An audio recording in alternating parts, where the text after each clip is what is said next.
Ainda é possível melhorar algo em torno de 3 a 5% de eficiência no uso de alguns aminoácidos quando a gente troca esse sistema de fases, mesmo um sistema com várias fases, para um sistema de ajustes diários de dietas.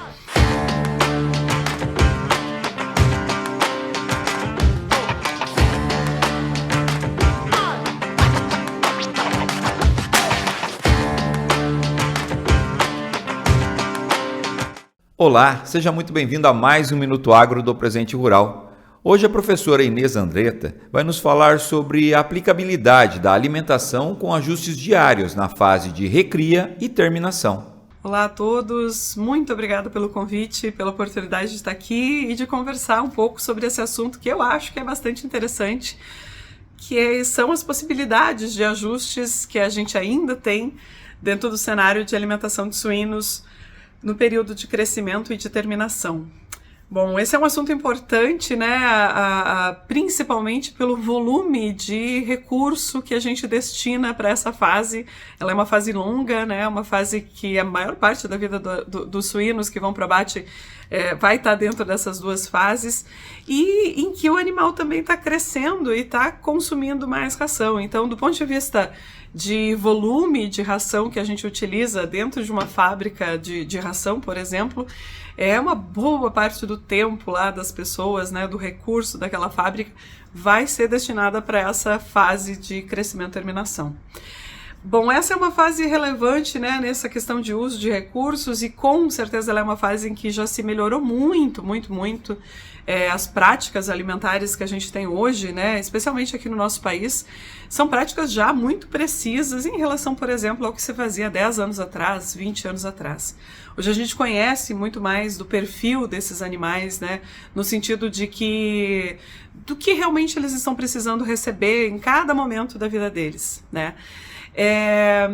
Até é importante comentar que em relação a outros países importantes aí no cenário da suinocultura mundial, o Brasil já tem uma característica, né, a suinocultura brasileira já tem uma característica de precisão muito bem implementada nessa fase, no sentido de que a maior parte das empresas, né, no Brasil já utilizam programas de fases com pelo menos 5 rações diferentes, 6 rações diferentes, às vezes mais, nesse período, então, crescimento e terminação.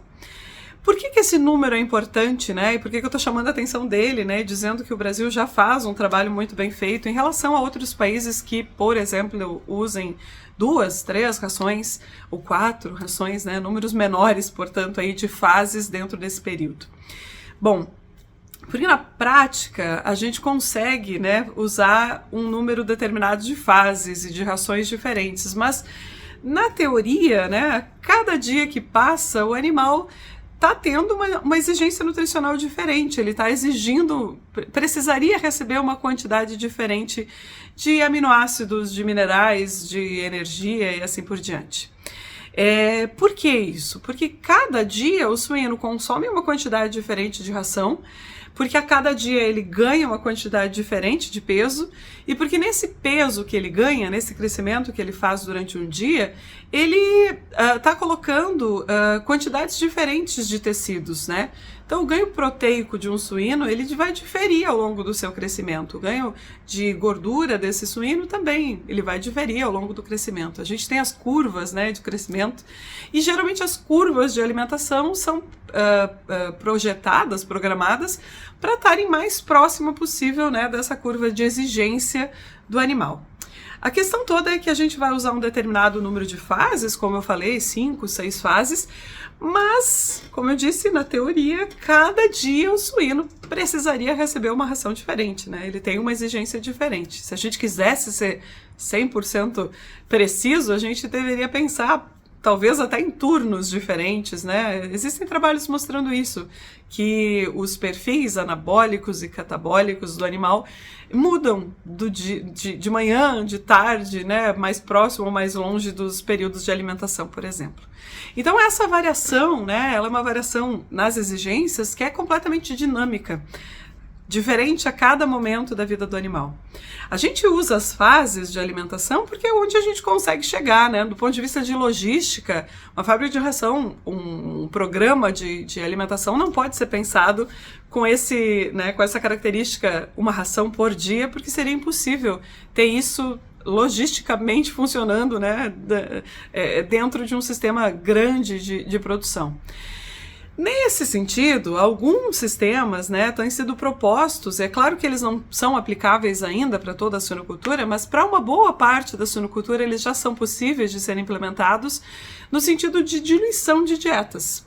E essa pode ser uma alternativa que a gente veja, né, crescendo aí o uso dessa prática pode ter um espaço interessante de crescimento à medida em que a gente vai usando duas rações, uma ração bem no início da fase, uma ração bem no final, pensando uma ração do início, né, mais concentrada do ponto de vista de nutrientes, e a última mais fraca, né, com menos concentração de nutrientes, e que ao longo da vida do animal a gente vai entregando porções diferentes, né, misturas com proporções diferentes de entrada dessas duas rações.